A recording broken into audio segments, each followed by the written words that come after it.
بسم اللہ الرحمن الرحیم الحمد للہ نحمده ونستعینه ونستغفره ونؤمن به ونتوکل علیہ نعوذ باللہ من شرور انفسنا ومن سیئات اعمالنا ومن يهده الله فلا مضل له ومن يضلله فلا هادي له نشهد أن لا إله إلا الله وحده لا شريك له ونشهد أن سيدنا مولانا محمد عبده ورسوله نصدق أن سيدنا مولانا محمد المهدي الموعود قد جاء ومضى صلى الله عليهما وآلهما وأصحابهما أجمعين اما بعد اعوذ باللہ من الشیطان الرجیم بسم اللہ الرحمن الرحیم۔ محترم حضرات، آج آپ کے سامنے ایک ایسی نقل پیش کر رہا ہوں جو شاید گزشتہ کبھی بھی بیان نہیں ہوئی ہے۔ یہ وہ نقل ہے کہ جس پر ہمارے لٹریچر میں کوئی تفصیل نہیں ملتی، کوئی تشریح نہیں ملتی، اور اس نقل کو بظاہر لاپرواہی کے ساتھ چھوڑ دیا گیا ہے۔ اب آپ غور کریں گے کہ یہ جو نقل شریف ہے وہ ایسی اہم ہے کہ موجودہ زمانے میں مہدویت کیا ہے اس کو آپ اسی نقل کے ذریعے سمجھ سکتے ہیں اور اس سے ہٹ کے نہیں سمجھ سکتے۔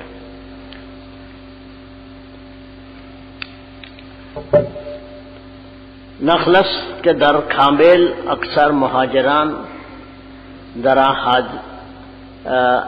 حاضر شدہ بودن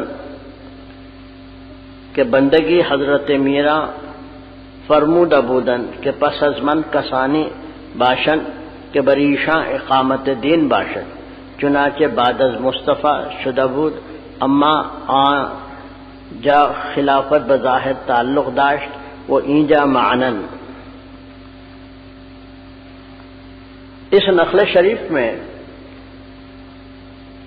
جو انصاف نامے کے 409 صفحے پر موجود ہے 20ویں باب میں 19ویں باب میں، اس نقل شریف میں اس محضرے کا ذکر ہے جو کھامبیل میں ہوا تھا۔ محضرہ یہ قوم مہدویہ کی ایک خاص اصطلاح ہے کہ جب تمام اہل مذہب ایک جگہ جمع ہو کر کے کسی مذہبی مسئلے پر اہم ترین فیصلہ کرتے ہیں،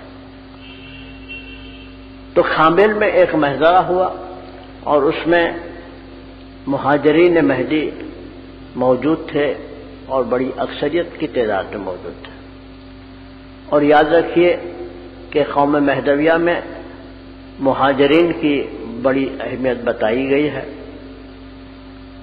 تو اس محضرے کا حال بیانیہ کیا جا رہا ہے کہ بندگی حضرت میرا فرمودہ بودن، حضرت مہدی علیہ الصلوۃ والسلام نے یہ ارشاد فرمایا تھا کہ پسس من کسانے باشند۔ مہدی علیہ السلام فرما رہے ہیں کہ ان کے بعد، یعنی مہدی کے انتقال کے بعد یا مہدی کا زمانہ گزرنے کے بعد، بہرحال پسس من، مہدی فرماتے ہیں کہ میرے بعد کو بھی اللہ کے پاس جانا تھا، اور وہ جب چلے جائیں تو اس تحریک کا کیا ہوگا مہدویت کا؟ تو اب آپ دیکھ رہے ہیں کہ حضور فرماتے ہیں یعنی بغیر کسی تخصیص کے، یعنی کسی کو خاص ذمہ داری دیے بغیر آپ فرماتے ہیں کہ پس من کسانے کے باشد، میرے بعد جو لوگ باقی رہ جائیں گے، بر ایشاں، ان لوگوں پر اقامت دین باشد، دین کو قائم کرنے کی ذمہ داری ہوگی۔ یعنی مہدی نے اپنے سارے گروہ کو ذمہ دار قرار دیا کہ جو دین آپ لائے ہیں، یعنی اللہ کا طرف کا جو مذہب آپ لائے ہیں، اس کو قائم رکھنا ان تمام لوگوں کی ذمہ داری ہے جو مہدی کے بعد اس دنیا میں رہیں گے۔ اب ظاہر ہے کہ اس جماعت میں مہدی علیہ السلام کے اصحاب ہیں اور آپ کے مہاجرین ہیں اور آپ کے تمام متعلقین ہیں۔ بہرحال جو بھی مہدوی لوگ ہیں جو مختلف مقامات پر رہ گئے تھے، مہدی علیہ السلام تو زندگی کے آخر وقت تک سفر کرتے رہے، ہجرت کرتے رہے، ایک مقام سے دوسرے مقام کو تشریف لے جاتے تھے آپ۔ تو ایسا نہیں ہوتا تھا کہ جس بستی میں 100 آدمی آپ کو قبول کر رہے ہیں، ایک مثال دے رہا ہوں، وہ پورے کے پورے آپ کے ساتھ جا رہے ہوں، ایسا نہیں ہوتا تھا۔ تھوڑے سے لوگ آپ کے ساتھ چلے جاتے تھے اور تھوڑے سے باقی رہ جاتے تھے۔ تو اس طرح سے آپ دیکھیں گے کہ پورا گجرات اور سندھ اور صوبے سرحد یہاں تک بھی آپ نظر ڈالیں تو چھوٹے چھوٹے مقام پر مہدویوں کی بستیاں موجود تھیں۔ تو مہدی علیہ السلام فرماتے ہیں کہ جو لوگ آپ کے بعد رہیں گے ان پر دین کو قائم کرنے کی ذمہ داری ہوگی، اقامت دین انہی کا فریضہ ہوگا۔ کسان باشند جو لوگ باقی رہ جائیں گے، ظاہر ہے کہ یہ ایک مہدوی تحریک پھیلی ہوئی تھی، اس کو بے شمار افراد نے قبول کیا تھا اور عملی طور پر مہاجرین کی حیثیت سے مہدی علیہ السلام کے ساتھ ساتھ رہتے تھے۔ تو حضور مہدی موعود علیہ السلام فرما رہے ہیں کہ جب وہ اس دنیا سے تشریف لے جائیں گے مہدی موعود علیہ السلام، اور ان کے جانے کے بعد جو لوگ باقی رہ جائیں گے، تو اب ظاہر ہے کہ یہ جو الفاظ ہیں مہدی علیہ السلام کے، ان کا مطلب یہ ہے کہ نہ صرف مہدی کے عین انتقال کے بعد بلکہ جب صدیاں گزرتی چلے جائیں گی کوئی قیامت تک، ایک کے بعد ایک جو مہدویوں کی جماعت آ جائے گی، تو کیا فرماتے ہیں؟ پس از من کسان باشند جو لوگ رہ جائیں گے میرے بعد، بر ایشاں اقامت دین باشد، یہی لوگ وہ ہوں گے جن پر دین کو قائم کرنے کی ذمہ داری رہے گی۔ یہ بات بڑی عجیب و غریب ہے، بہت اہم ہے، بہت خاص ہے، اور ہم جو اس بات کو نہیں سنے ہیں یا نہیں سنتے ہیں یا غور نہیں کرتے ہیں، آج ہم کو غور کرنے کی ضرورت ہے کہ مہدی علیہ السلام فرماتے ہیں کہ جو دین آپ لائے، جو مذہب آپ لائے، جو تحریک آپ نے شروع کی، وہ تحریک تو ظاہر ہے کہ مہدی کی زندگی میں، مہدی کی موجودگی میں جس طرح سے پھیل رہی تھی، اس کو قبولیت حاصل ہو رہی تھی اور لوگ اس تحریک پر عمل کر کے ایک خاص قسم کا معاشرہ اور سوسائٹی بنا رہے تھے۔ تو مہدی چونکہ محرک تھے، میں جدید الفاظ استعمال کر رہا ہوں، ان کی موجودگی میں ان کی جماعت تو قائم ہو گئی۔ اب سوال یہ ہے کہ ایک انسان کی طرح یہ لفظ بڑا عجیب و غریب ہے، موجودہ زمانے میں اس کو ابو الاعلیٰ مودودی صاحب نے خوب رگیدہ، خوب استعمال کیا اور خوب اس لفظ پر جو کہنا تھا کہا، جو سننا تھا سنایا، لیکن اب آپ دیکھ رہے ہیں کہ یہ لفظ صحیح معنوں میں خلیفۃ اللہ مراد اللہ مہدی علیہ الصلاۃ والسلام کی زبان مبارک سے یہ نکلا، اور پھر اقامت دین، مذہب اسلام کو اور مذہب کی جو کچھ بھی کیفیت ہے اس کو باقی رکھنے کی ذمہ داری آپ نے مہدویوں کو دی ہے۔ یعنی یہ کہ ہر ایک مہدوی اس بات کا ذمہ دار ہے کہ اس نے مہدی علیہ السلام کے جو پیام کو قبول کیا ہے، اس پیام پر نہ صرف خود قائم رہے بلکہ اس پیام کو آگے بھی پہنچائے، اور وہ اس پیام کو اس کے حقیقی روپ میں، اس کی حقیقی شکل میں باقی رکھنے کی ذمہ داری تمام مہدویوں کی تھی۔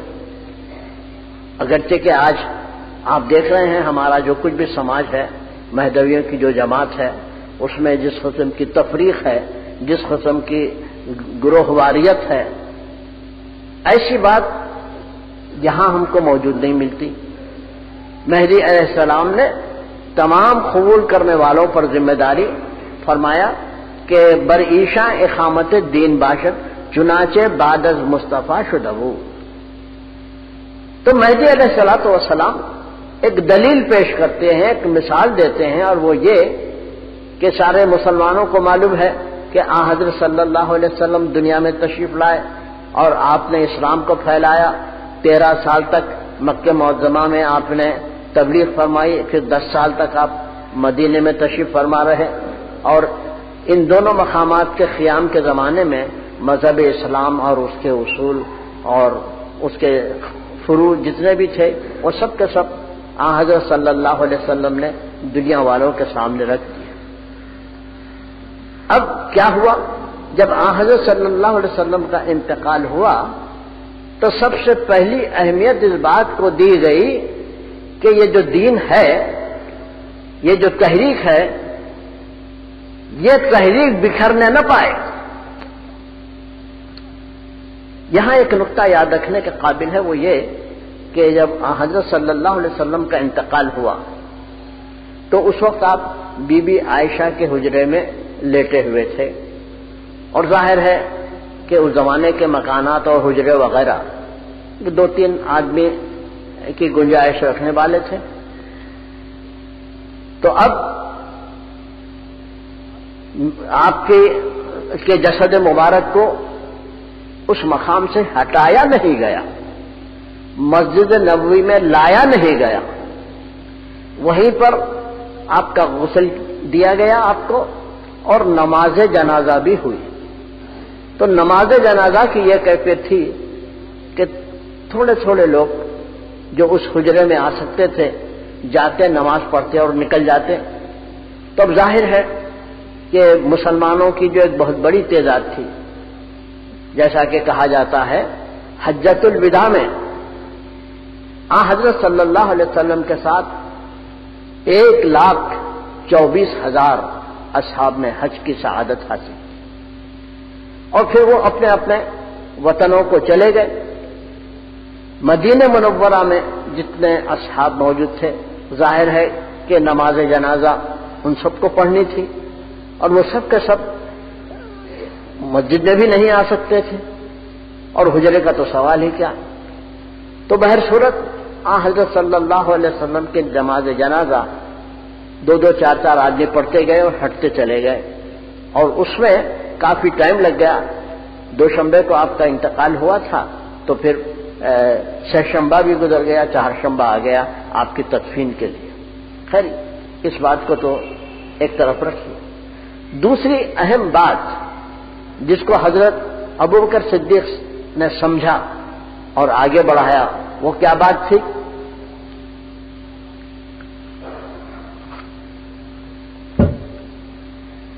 جس وقت حضرت صلی اللہ علیہ وسلم کا انتقال ہوا، حضرت ابوبکر صدیق مدینے میں تشریف فرما نہیں تھے، وہ تھوڑے سے فاصلے پہ ایک گاؤں میں رہتے تھے، اور دوسرے تمام اصحاب مدینے ہی میں تھے، اور حضرت ابوبکر صدیق اپنے گاؤں سے تشریف لائے. تو انہوں نے دیکھا کہ مسجد نبوی میں ایک کوہرام مچا ہوا ہے، اور حضرت عمر رضی اللہ عنہ تلوار کھینچے ہوئے یہ کہتے ہیں کہ اگر کسی نے یہ کہا کہ محمد مر گئے تو میں اپنی تلوار سے اس کی گردن اڑا دوں گا. حضرت ابوبکر صدیق یہ سب نظارہ دیکھتے ہوئے آئے.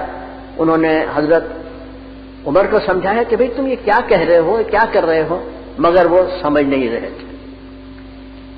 تو حضرت ابوبکر صدیق تو پہلے آن حضرت صلی اللہ علیہ وسلم کے حجرے میں گئے، آپ کی زیارت کر کے باہر تشریف لائے، اور اس کے بعد آپ نے چند لوگوں کو جمع کیا اور اس کے قرآن کی آیت تلاوت کی کہ وہ ما محمد اللہ رسول.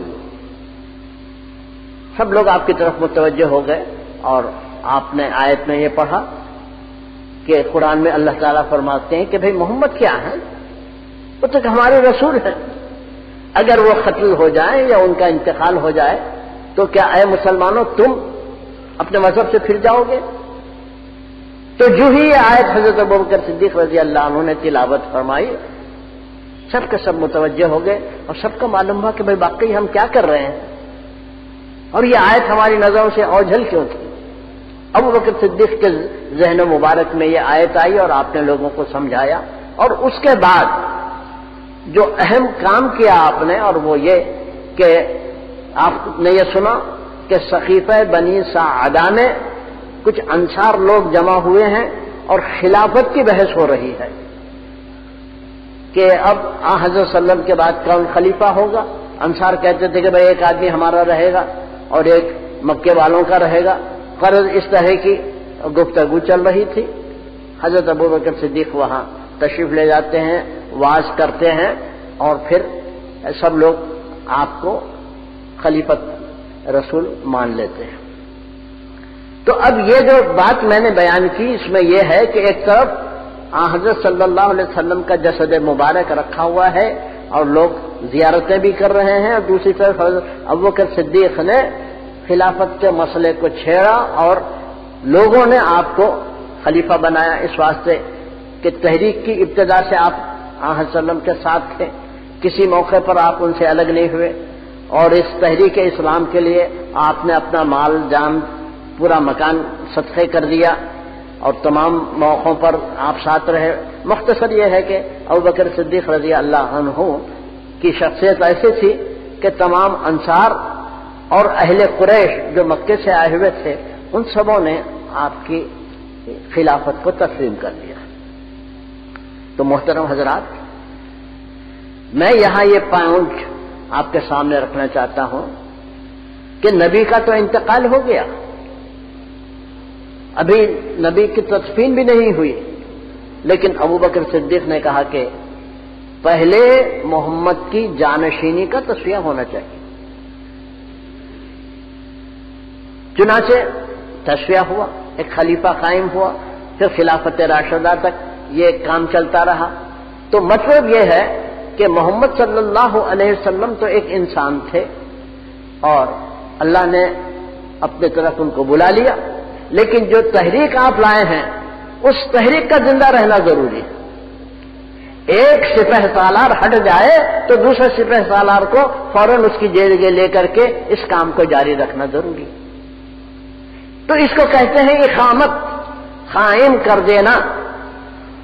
اسلام کو حضرت صلی اللہ علیہ وسلم نے قائم کیا، اور ہو سکتا تھا کہ آپ کے انتقال کے بعد لوگ بکھر جائیں کہ بھئی وہ نبی سے چلے گئے، اب ان کے ساتھ نبوت بھی چلے گئی، ان کے ساتھ ان کی تحریک بھی چلے گی، ساری باتیں ہوں گی، لیکن ایسا نہیں، کیونکہ سب یہ جانتے تھے کہ حضرت صلی اللہ علیہ وسلم کے بعد کوئی نبی آنے والا نہیں، کوئی رسول آنے والا نہیں، کوئی شریعت آنے والی نہیں، کوئی کتاب آنے والی نہیں، بلکہ جو کچھ بھی محمد صلی اللہ علیہ وسلم لائے ہیں وہ قیامت تک کے لیے دنیا کا قانون بن جائے گا۔ تو اس بات کو قائم رکھنا بڑا ضروری تھا۔ تو حضرت مہدی علیہ الصلوۃ والسلام نے کہا کہ دین کی جو اقامت ہے اس کی بڑی اہمیت ہے، یعنی اسلام جن خط و خان کو لے کر کے آیا ہے اس کی بڑی اہمیت ہے، اور اس کو قائم رکھنے کے لیے انسانوں کو نہیں دیکھا جائے گا بلکہ اس تحریک کو زندہ رکھنے کے لیے اس کو لے کے چلنے والے کو دیکھا جائے گا۔ حضرت صلی اللہ علیہ وسلم جب ہٹے وہاں سے تو ابوبکر صدیق آئے، ابوبکر صدیق نے دیکھا کہ ان کا آخری وقت آ گیا ہے تو انہوں نے حضرت عمر کو وہاں بٹھا دیا۔ حضرت عمر نے یہ دیکھا کہ ان کا آخری وقت آ گیا ہے تو 6 آدمیوں کو آپ نے نامزد کر دیا کہ بھئی ان میں سے کسی کو بنا لو۔ تو غرض اس طرح سے جو تحریک یعنی اسلام اپنے پورے خط و خال کے ساتھ حضرت صلی اللہ علیہ وسلم کے زمانے میں موجود تھا اس کو باقی رکھنے اور اس کو بکھرنے نہ دینے کے لیے، اس کو قائم رکھنے کے لیے ان بزرگواروں نے کوشش کی۔ تو مہدی علیہ السلام فرماتے ہیں کہ آپ کے انتقال کے بعد یعنی سید محمد جون پوری مہدی ماؤد علیہ السلام کے انتقال کے بعد فرماتے ہیں پس از من میرے بعد کسانی باشند جو لوگ ہوں گے بر ایشاں اقامت دین باشد، انہی پر میرے لائے ہوئے دین کو قائم رکھنے اور چلانے کی ذمہ داری ہے۔ اور آپ نے مثال دے کے فرمایا کہ چنانچہ بعد از مصطفیٰ شدہ بود جیسے حضرت صلی اللہ علیہ وسلم کے پاس ہوا۔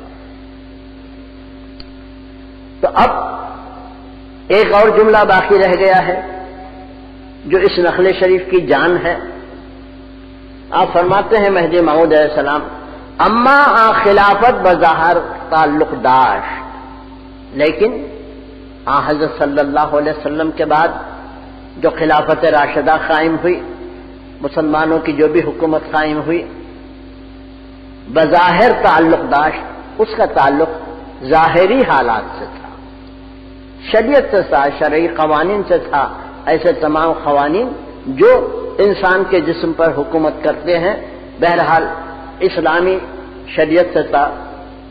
حضرت کے بعد دین کی وہ شکل جو انسان کے ظاہر سے تعلق رکھتی ہے، اس کو اصحاب رسول نے قائم کیا، وہ ایجا معنن۔ مہدی علیہ السلام فرماتے ہیں کہ یہاں یعنی مہدی کے گروہ میں، مہدی کی جماعت میں، مہدی کے بعد جو خلافت قائم ہوگی وہ باطنی طور پر ہوگی، معنن یعنی باطنی طور پر۔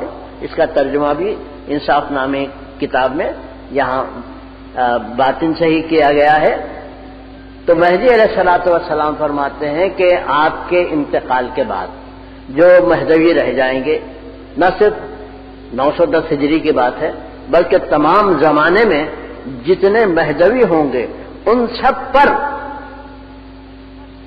یہ ذمہ داری رہے گی کہ مہدی علیہ السلام جو دین لائے ہیں اس دین کو قائم کیا جائے۔ آج ہمارا یہ حال ہے کہ ایک مہدوی جو ہمارے بازو رہتا ہے وہ مہدویت سے انکار کرتا ہے، نکل جاتا ہے، تو ہم کہتے ہیں کہ مردود ہے، نکل گیا، اچھا ہوا گیا، ہم پر اس کی کوئی ذمہ داری نہیں۔ تو ہمارے پڑوس کا رہنے والا مہدوی اگر اس تحریک سے الگ ہو جاتا ہے تو ہم سمجھتے ہیں کہ اس میں ہماری کوئی ذمہ داری نہیں ہے، وہ بے ایمان تھا، چلا گیا۔ اب یہ ایمانداروں کو یاد رکھنا چاہیے کہ ان کی کیا ذمہ داری ہے۔ یعنی ایسا نہیں ہے کہ اگر کوئی مہدویت سے پلٹ جائے تو مہدویوں سے اس کا سوال نہیں ہوگا، ایسا نہیں ہے، بلکہ اس کا سوال۔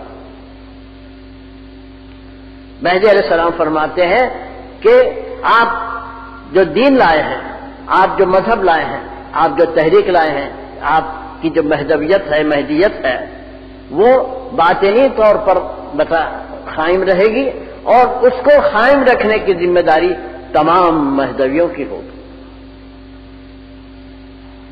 اب ہمارا حال یہ ہے کہ اگر کوئی پوچھے بھائی وہ سید محمد کی مہدیت کی دلیل کیا ہے، بھائی ہم کو تو نہیں معلوم، پھر کس کو معلوم؟ چلو ہمارے مرشد کے پاس چلو، ان کو معلوم۔ تو پھر آپ کس قسم کے مہدوی؟ ذمہ داری تو آپ کی بھی تھی کہ مہدی علیہ السلام کی مہدیت کے دلائل آپ کو یاد ہونے چاہیے، اور آپ کی جو تحریک ہے اس کی تمام خصوصیات، اس کے تقاضے، اس کے اصول، ان تمام چیزوں سے آپ کو واقف ہونا چاہیے، لیکن آپ کہتے نہیں صاحب میں تو واقف نہیں ہوں۔ ارے کیوں نہیں ہے؟ اس کا کیا جواب؟ اس کا جواب کیا ہے؟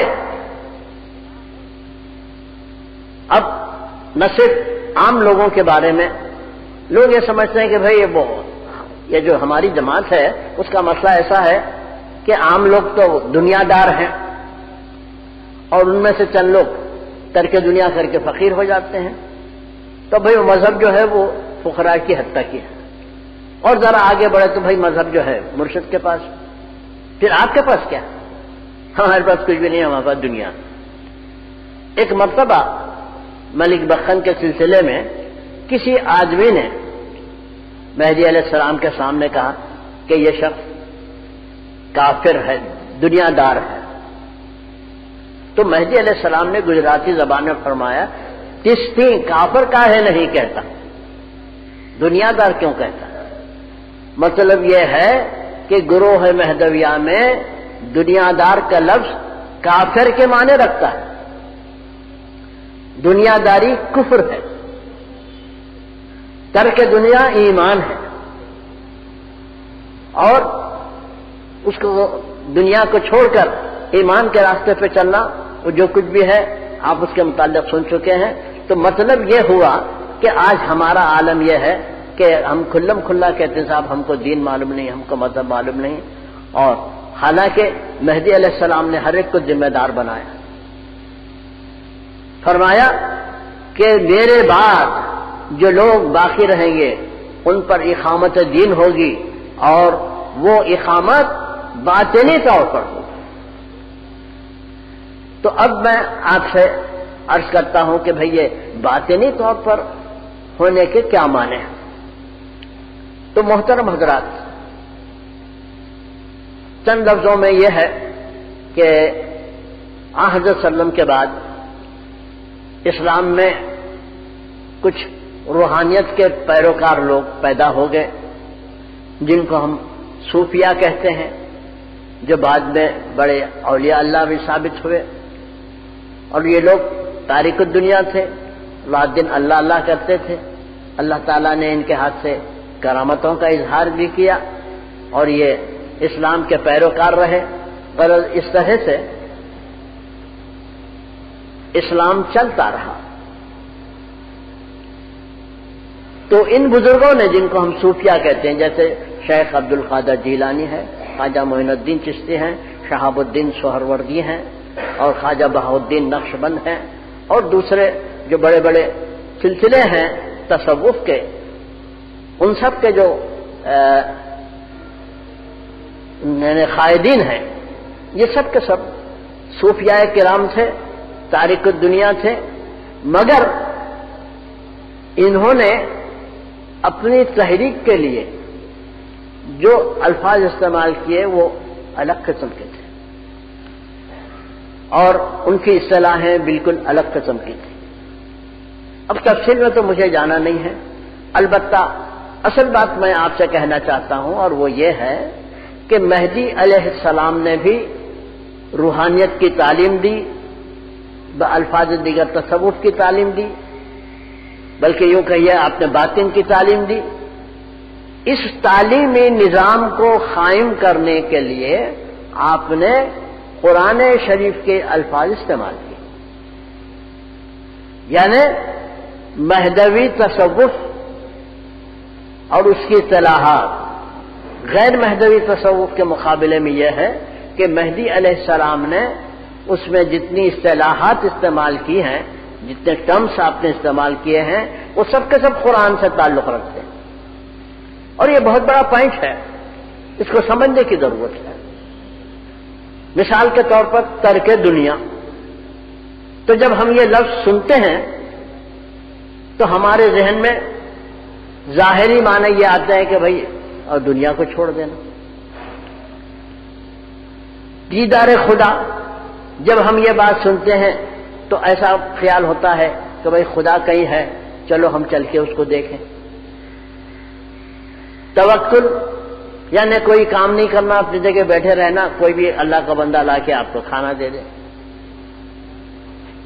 غرض اس طرح سے ہم نے مہدوی تصوف کے الفاظ کے ظاہری معنوں پر اپنا دھیان دیا، اور بہت افسوس کی بات ہے اگر آپ مہدویوں کا 500 سالہ باہر والوں نے مہدویوں پر جو اعتراضات کیے تھے مہدی علیہ السلام پر، ہم نے اس کا جواب دے دیا، یہ ایک کتاب ہو گئی۔ کچھ حدیثوں کی بات تھی، اس کی ایک دوسری کتاب ہوگی۔ اب اس کے بعد ہمارا لٹریچر بڑا عجیب و غریب ہے اس اعتبار سے کہ مہدی علیہ السلام نے تعلیمی باطن کے لیے جو اصطلاحات ہمیں دی تھی، ہم نے ان کے معنی ظاہری طور پر قرار دیے۔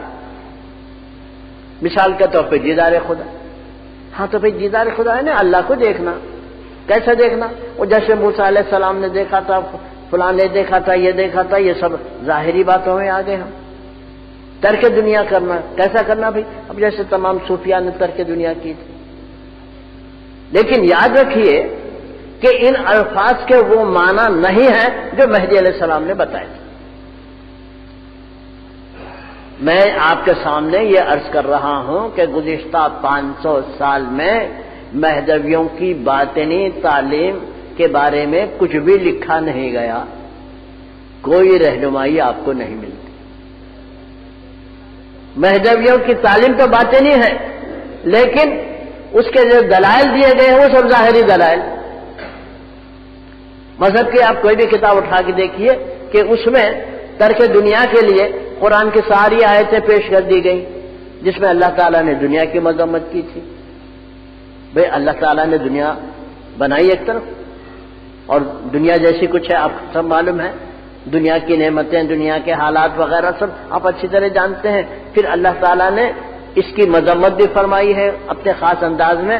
تو ترک دنیا کے سلسلے میں ہم قرآن کی وہ آیتیں پیش کرتے ہیں جو قرآن میں موجود ہیں اور وہ ایک خاص انداز سے لی۔ لیکن مہدی علیہ السلام نے جو ترک دنیا کے الفاظ استعمال فرمائے اس کی حقیقت کیا ہے یہ نہ تو ہم جانتے ہیں، نہ جاننے کی کوشش کرتے ہیں، نہ اس کا افشا کرتے ہیں، نہ اس کی تشریح کرتے ہیں۔ اب ایک اور نقل شریف میں آپ کو سناتا ہوں۔ اس نقل شریف کے جو آخری الفاظ تھے وہ یہ کہ مہدی علیہ السلام نے فرمایا آپ کے بعد دین کو قائم رکھنے کی ذمہ داری مہدویوں پہ ہوگی، لیکن حضرت صلی اللہ علیہ وسلم کے زمانے میں ظاہری دین تھا، مہدی علیہ السلام کا جو دین ہے اس کا تعلق باطن سے ہے، اور اس باطن کو قائم رکھنا، اس کو پھیلانا اور اس کو عام کرنا یہ مہدویوں کی ذمہ داری ہے۔ تو اس نقل شریف کا یہ خلاصہ ہوا جو میں نے ابھی آپ کے سامنے پیش کی۔ اب ایک دوسری نقل شریف آپ ملاحظہ فرمائیے، اس میں بڑی عجیب و غریب بات ہے۔ نخلص کے حضرت میرا پیش میاں نظام گفتگودن معنی بینائی میاں سید سلام اللہ میرا را عرض کردن کہ پیش ایشا نباید گفت میرا فرمودن میاں نظام حق گو اند نزد حق گو حق کوشش نیست۔ یہ بڑی عبرت کی نقل ہے، ہم کو عبرت حاصل کرنا ہے۔ کیا ہے اس نقل میں؟ حضرت نقل یہ ہے کہ ایک مرتبہ حضرت مہدی موعود علیہ السلام تشریف فرما تھے، آپ کے اطراف میں آپ کے اصحاب تھے، شاہ نظام، شاہ دلاور، وہ تمام اصحاب تھے، اور آپ کے جو برادر نسبتی ہیں، چچیرے بھائی ہیں میاں سید سلام اللہ جو جونپور سے آپ کے ساتھ ہیں وہ بھی ساتھ تھے۔ تو اب اس نقل شریف کے الفاظ پہ غور کیجئے۔ نقل حضرت میرا پیش میاں نظام، شاہ نظام کے روبرو آپ نے معنی بینائی گفتگودن، دیدار خدا کے معنی کیا ہیں یہ آپ نے بیان فرمایا۔ تو اب شاہ نظام کے بارے میں ہماری معلومات کیا ہے؟ شاہ نظام کہتے یہ ہے کہ جائز کے بادشاہ تھے۔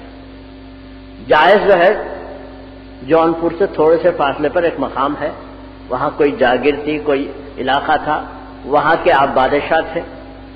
لیکن خدا کی طلب میں حضرت شاہ نظام نے اپنے وطن کو چھوڑ دیا، پھر آپ ساری دنیا میں پھرتے رہے، مکہ شریف گئے، حج کیا، وہاں کے شیخ الاسلام سے ملے اور پھر ان کی ہدایت پر ہندوستان تشریف لائے۔ گجرات میں محمود بیگڑا نے جو مسجد بنائی تھی چاپانیر میں، اس مسجد میں آپ طالب علمانہ طور پر موجود تھے، یعنی علم حاصل کر رہے تھے، لوگوں کو علم پڑھا رہے تھے۔ مطلب یہ ہے کہ شاہ نظام کی شخصیت معمولی نہیں ہے، آپ حافظ قرآن ہیں، حاجی ہیں اور علم دین سے اچھی طرح واقف ہیں۔ تو کیا آپ کو دیدار خدا کا جو لفظ ہے اس کے معنی نہیں معلوم تھے؟ دیدار خدا کو بینائی بھی کہتے ہیں، کیا اس کے معنی شاہ نظام کو معلوم نہیں تھے؟ اللہ کو دیکھنا رؤیت اللہ، کیا اس کے معنی شاہ نظام کو معلوم نہیں تھے؟ یقیناً معلوم تھے، کیونکہ وہ ایک لائق اور بڑے عالم آدمی تھے۔ اور پھر آپ مہدی علیہ السلام کے ساتھ حج کو تشریف لے گئے، اور مہدی علیہ السلام نے جب مکہ شریف میں دعویٰ کیا مہدیت کا تو سب سے پہلے آپ نے بیعت کی مہدی علیہ السلام کے ہاتھ پر۔ بہرحال آپ کی بہت سی خوبیاں ہیں شاہ نظام رضی اللہ عنہ کی۔ تو ایک مرتبہ حضرت مہدی علیہ السلام شاہ نظام کے سامنے دیدار خدا کے معنی بیان کر رہے تھے۔ میاں سلام اللہ عرض کردن، تو وہاں سلام اللہ صاحب بھی موجود تھے، آپ کے برادر نسبتی ہیں، اور ذرا منہ چڑھے بھی ہیں. تو انہوں نے کہا کہ پیش عیشا نبایت گفت. انہوں نے کہا کہ میرا جی یہ دیدار خدا کا جو مطلب ہے وہ آپ یہ شاہ نظام سے کیوں بیان کر رہے ہیں؟ ان کے سامنے نہیں بولنا دیدار خدا. تو مہدی علیہ السلام نے جواب دیا فرمودن کہ میاں نظام حق گو اند. یاد رکھو کہ میاں نظام ایک سچ کہنے والے آدمی ہیں، سچے آدمی ہیں، صادق ہیں، مصدوق ہیں، صدیق ہیں، اور نزد حق گو حق کوشش نہیں ہے. اور جو سچی بات کہنے والا انسان ہے اس کے سامنے سچ کو چھپایا نہیں جا سکتا. خیر، اب میں یہ نقل آپ سب کے سامنے پیش کر رہا ہوں. حاشیہ شریف کی نقل ہے، صفحے 237 پر یہ نقل ہے حاشیہ شریف میں. تو اس نقل میں بتایا جا رہا ہے کہ جس دیدار خدا کی شہرت ہماری جماعت میں ہے وہ تو الفاظ ہیں دیدار خدا کے، بینائی کے، رویت کے، سب کے، لیکن ان کے معنی ہی کچھ الگ ہیں. لفظوں سے جو بات سمجھ میں آتی ہے وہ بات نہیں ہے. دیدار خدا کے معنی یہ نہیں ہے کہ خدا کہیں بیٹھا ہوا ہے ہم اس کو دیکھ لیں. کسی جگہ بھی ہم اپنی آنکھوں سے خدا کو دیکھیں، لفظوں سے ایسا سمجھ میں آتا ہے، لیکن مہدی علیہ الصلوۃ والسلام شاہ نظام کے سامنے بتا رہے تھے کہ دیکھو بھائی یہ جو دیدار خدا اہم چیز ہے اس کے معنی کچھ الگ ہی ہوتے ہیں. اور ظاہر ہے کہ مہدویوں کو مہدی علیہ الصلوۃ والسلام نے جو نظام دیا ہے اور اس کی سب سے آخری منزل، لاسٹ ڈیسٹینیشن اگر کچھ ہے تو یہی دیدار خدا ہے. مہدی علیہ الصلوۃ والسلام نے جو کچھ بھی فرمایا ہے اس کو ہمارے پاس کہتے ہیں فرائض ولایت. یعنی اسلام میں نماز ہے، روزہ ہے، حج ہے، زکوٰۃ ہے، جہاد ہے، وہ کیا ہے، کدھر ہے، اس کو ہم کہتے ہیں بھائی یہ فرائض نبوت ہیں. یعنی نبی علیہ السلام نے ان فرائض کو مسلمانوں پہ عائد کیا ہے، اور اس کی ساری تفصیلات آپ کو فقہ کی کتابوں میں مل جاتی ہے. ٹھیک ہے. اور نبی کے لفظی معنی یہ ہے کہ وہ شخص جو خدا سے علم حاصل کرے، یعنی خدا کی وحی اس کے اوپر آئے، اور وہ شخص خدا کے احکام خدا کے بندوں تک پہنچا دے. یہ تو نبی ہے، یہ نبوت ہے، خدا کے احکام کو لوگوں تک پہنچانا تاکہ لوگ اپنے جسموں کے ساتھ، اپنے وجود کے ساتھ احکام نبوت پر عمل کریں. اب اس کے برخلاف مہدی علیہ الصلوۃ والسلام نے جو احکام بیان کیے ہیں اس کو ہم کہتے ہیں فرائض ولایت. یعنی ذکر اللہ یہ بھی فرض ولایت ہے، ترک دنیا یہ فرض ولایت ہے، عزلت عن الخلق یہ فرض ولایت ہے، ہجرت فرض ولایت ہے، صحبت صادقہ یہ فرض ولایت ہے، توکل یہ فرض ولایت ہے. بہرحال آخر میں آ کر کے طلب دیدار خدا فرض ولایت. تو جس طرح سے نبوت ظاہر کا نام ہے، ولایت باطن کا نام ہے. مہدی علیہ السلام نے یہ جو فرائض بیان فرمائے جس کو ہم فرائض ولایت کہتے ہیں، تو لفظ ولایت کی جگہ آپ لفظ باطن رکھ دیجئے تو آپ کو معلوم ہوگا کہ یہ سب باطن کو سنوارنے والے فرائض، اور مہدی اسی کے لیے راضی. جیسے آپ نے فرمایا کہ میرے بعد اس دنیا میں جو لوگ مہدوی باقی رہ جائیں گے ان پر دین کی اقامت ہوگی، دین کو قائم کرنے کی ذمہ داری مہدویوں کی ہوگی، اور مہدوی فرائض ولایت کو بیان کریں گے. نبوت ظاہر کو کہتے ہیں، ولایت باطن کو کہتے ہیں. نبوت ظاہری چیز ہے، ولایت چھپی ہوئی چیز ہے. نبوت کا تعلق عوام سے ہے، مجمع سے ہے، اور ولایت کا تعلق ایک فرد سے ہے، انڈیویجول سے ہے، منفرد آدمی سے ہے. یعنی جو شخص فرائض ولایت پر چلتا ہے اس کا تعلق اللہ سے ہو جاتا ہے، اللہ کا تعلق اس سے ہو جاتا ہے، اس کو ولایت کہتے ہیں۔ اور پھر نبوت کے جتنے فرائض ہیں ان کا تعلق عوام سے ہے، مجمع سے ہے، جماعت سے ہے، قوم سے ہے۔ تو مہدی موعود علیہ الصلوۃ والسلام نے جو فرائض ولایت دیے ہیں، ہم یہ لفظ بیان کرتے ہیں، خاموش ہو جاتے ہیں، لیکن ہم کو اس کا مطلب یہ سمجھنا چاہیے کہ فرائض ولایت کے معنی باطنی فرائض، یعنی جیسا کہ اس سے پہلے بھی میں نے کہا ہے، ایک حقیقت یہ ہے کہ انسان جسم اور روح کا مرکب ہے۔ انسان کو آپ دیکھ رہے ہیں کہ اس کا ایک جسم ہے، اس کا ایک جثہ ہے، اس کا پیکر ہے، اس کی قد و قامت ہے، ڈیل ڈول ہے، سب کچھ ہے۔ یہ تو یہ انسان کا ظاہر ہوا، لیکن انسان کے اندر روح موجود ہے۔ تو اسلام کے جتنے فرائض ہیں وہ فرائض انسان کے جسم سے ظاہر سے تعلق رکھتے ہیں، جسم سے تعلق رکھتے ہیں۔ نماز پڑھنا ایک جسمانی عمل ہے، روزہ رکھنا ایک جسمانی عمل ہے، حج کو جانا جسمانی عمل ہے، زکوٰۃ دینا یہ بھی ایک مقداری چیز ہے۔ بہرحال یہ تمام کے تمام، لیکن اللہ کا ذکر کرنا یہ باطنی چیز ہے۔ اسی لیے مہدی موعود علیہ الصلوۃ والسلام کے گروہ میں زبان کو ہلا کر ذکر نہیں کیا جاتا، زبان سے الا اللہ تو ہے لا الہ نہیں یہ نہیں کہا جاتا۔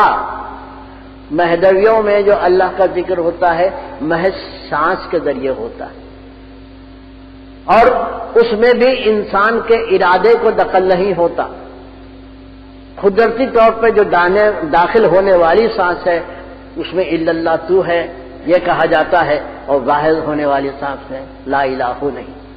اور اس کے لیے آپ کو اپنی سانس پر غور کرنا پڑے گا، آنے والی سانس، جانے والی سانس، داخل ہونے والی سانس، خارج ہونے والی سانس، ان پر آپ کو قابو پانا پڑے گا کہ داخل ہونے والی سانس اس ردم کے ساتھ داخل ہو،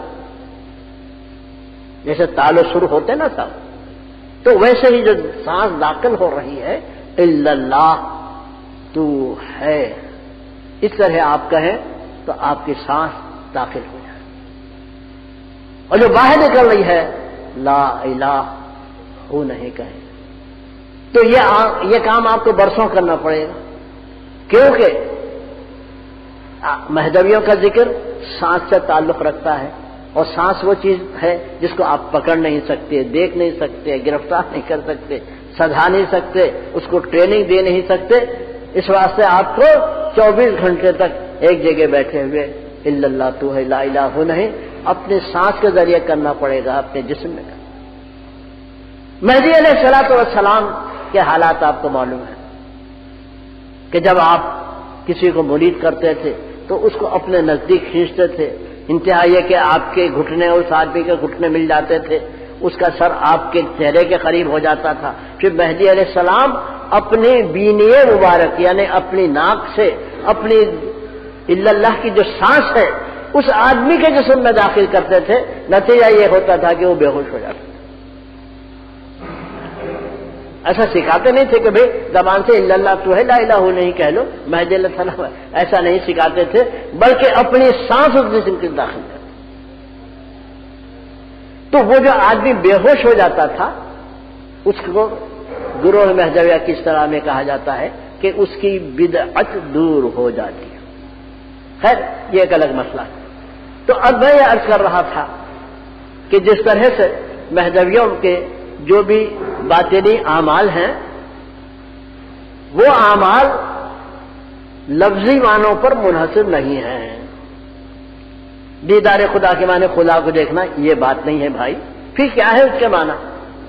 تو یہ جو نقل ہے اس میں سے اتنا ہی بتایا گیا ہے کہ مہدی علیہ السلام نے شاہ نظام کے سامنے دیدار خدا کا مطلب، اس کے معنی، اس کا باطن، اس کی روحانیت، اس کی طریقت کو بیان کیا تو حضرت سلام اللہ نے روک دیا کہ ان کو کائی کو بتا رہے ہیں آپ کی ساری بات۔ لیکن مہدی علیہ السلام اسی لیے آئے تھے کہ خلق الانسان وعلمہ البیان۔ چنانچہ مہدی علیہ السلام فرماتے ہیں کہ الرحمن علم القرآن خلق الانسان وعلمہ البیان، جو قرآن شریف کی یہ جو آیت ہے اس میں خلق الانسان سے مراد مہدویوں کے پاس حضرت مہدی علیہ السلام کی ذات ہے۔ پھر اللہ تعالیٰ قرآن میں آپ کو آپ کا منصب، آپ کا کام بتا رہے ہیں، وہ علمہ البیان، اللہ تعالیٰ نے آپ کو سکھایا کہ بیان کیا کرو اللہ کے مذہب کو، اللہ کے دین کو، اللہ تعالیٰ نے جو باطن دیا ہے اس کو بیان کرو، علمہ البیان۔ یہ مہدی علیہ السلام کا منصب تھا۔ مہدی علیہ السلام نے ان ٹرمز کے معنی بیان فرمائے کہ دیدار خدا کس کو کہتے ہیں، ذکر اللہ کس کو کہتے ہیں، ترک دنیا کس کو کہتے ہیں۔ انشاءاللہ یہ آنے والی مجالس میں ان کے باطنی معنی بیان کروں گا، مگر اس نقل شریف سے آپ کو معلوم ہوا کہ دیدار خدا کا مطلب جو اب تک ہم سمجھتے آئے تھے وہ لفظی مطلب کچھ بھی نہیں ہے، اس کا مطلب یہ کہ ہم سے لفظی معنی اس کے مراد نہیں ہے، اس کے معنی باطن سے تعلق رکھتے ہیں، روحانیت سے تعلق رکھتے ہیں۔ اور جیسا کہ مہدی علیہ السلام نے فرمایا کہ آپ کے بعد جو خلافت قائم ہوگی وہ خلافت باطن کو سنوارنے والی ہوگی، باطن کو پھیلانے والی ہوگی اور تمام انسانوں کو روحانیت کا درس دینے والی ہے۔ اللہ تبارک و تعالیٰ سے میری التجا ہے کہ اللہ رب العالمین نے جب اپنے عین فضل و کرم سے ہم کو اس بات کی توفیق بخشی کہ اس کے خلیفے کے جو ارشادات ہیں ان کو ہم پڑھیں، اس کو سمجھیں اور اس کو اپنے آپ میں پھیلائیں، اللہ تعالیٰ ہم کو یہ توفیق دے کہ